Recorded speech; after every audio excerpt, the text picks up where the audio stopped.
Hey mamas! Is manual pumping feeling a bit confusing?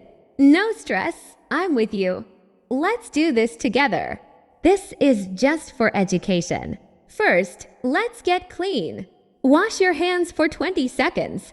Then boil or steam all the pump parts for 5 minutes. Keeping everything clean keeps your milk safe. Now check the fit.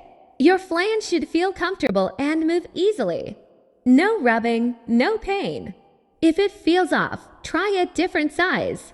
A good fit makes a huge difference. Get comfy with back support. Use slow, gentle squeezes. Just like a baby. It's okay if it takes a minute to start. Pump each side for 10 to 15 minutes.